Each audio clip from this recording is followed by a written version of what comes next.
anasema mahali ambapo hapana maono watu hufanya nini? Huangamia. So mahali ambapo watu wako wachawi, watu hawataki wengine, wako na wivu, utapata ya kwamba hicho kijiji watoto ni wezi, wasichana waliharibika, watu wanatembea tu hata wawezi kutaka kuonekana mahali kama hapa. Lakini mahali kuna maono unapata ya kwamba wazazi wetu walitulea, mababu zetu na nyanya walitulea vizuri, wakapeleka watu shule, wakawapeleka kanisani, na ndiposa tunaweza kaa vile tunakaa. Can we just also tell others, wale ambao hawajafika kwa hii nafasi, wajue ya kwamba unaweza okoka na unaweza soma na unaweza kuwa mtu wa ajabu katika ulimwengu huu na unaenda mbinguni. Praise be to God. Amen. So we need to have dominion. Na Mungu anataka kizazi kifanye nini? Kiendelee, ndio kanisa likue. And that's why wakati mwanadamu alianguka, Mungu hakuachana na yeye, alisema lazima nirudishe uhusiano, na akarudisha uhusiano kupitia kwa Yesu Kristo. Wapendwa, nataka tujue kwamba hii mkutano ambayo tuko nayo, Mungu ako naye, ako ndani. Anaikubalia. God created families. Ni idea ya Mungu kutengeneza familia. Nimesema biological and spiritual. Bwana Yesu asifiwe. Kanisa linaanzia kwa nyumba, ndio tukue na kanisa kule. Umesema Kiptui ama Kaptui? Kiptui.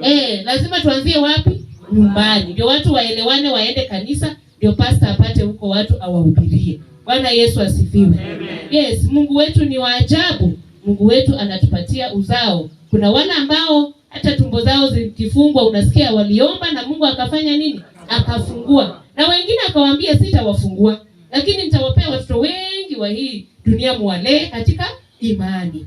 Praise be to God. Amen. Reasons 5 kwa nini families zinafaa kukutana na kushukuru Mungu pamoja. Ya kwanza ni Mungu alianzisha hizi Thanksgiving services.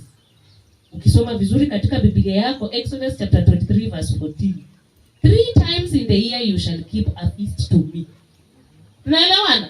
Family meetings are biblical. Mungu ndiye alifanya nini? Alianzisha. Tukutane, tukae pamoja, tufanye sherehe pamoja, na above all lazima turudishie Mungu nini? Shukrani. And that's why I believe the church is seated here. Kama mungetaka kanisa tungekuwa hapa. Hallelujah. Number 2, repetition is healthy. We need repetition of familiar routines even when life changes. Hata kama maisha yamebadilika, tuko kwa technology nyingine, tuko kwa dispensation nyingine, tunafaa kukumbuka mahali tumetoka.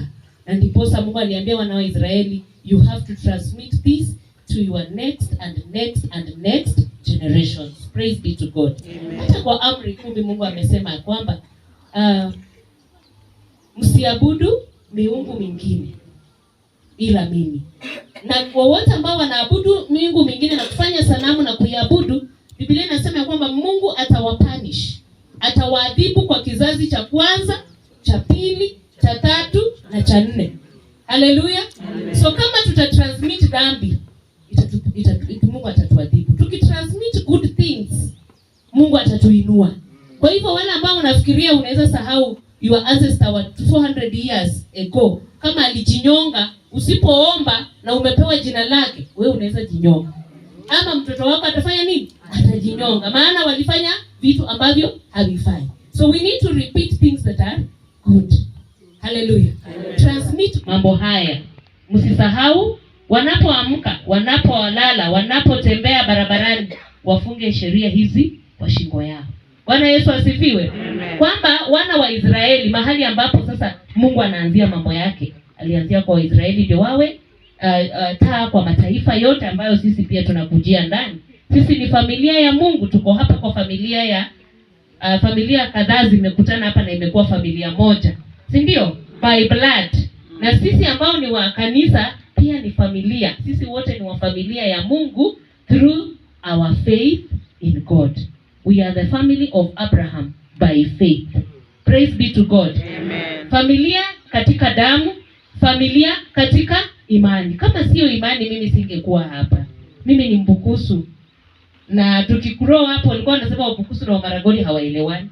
Someone just created kitu kabaya tu akaweka. Sasa kila generation inapokuwa kwa Friends Church, unapata ya kwamba walikuwa wanagombana kwa sababu ya hiyo. Na unapata mtu ameokoka vizuri na anasema mimi sipendi wa Maragoli, sipendi wa Pukusi.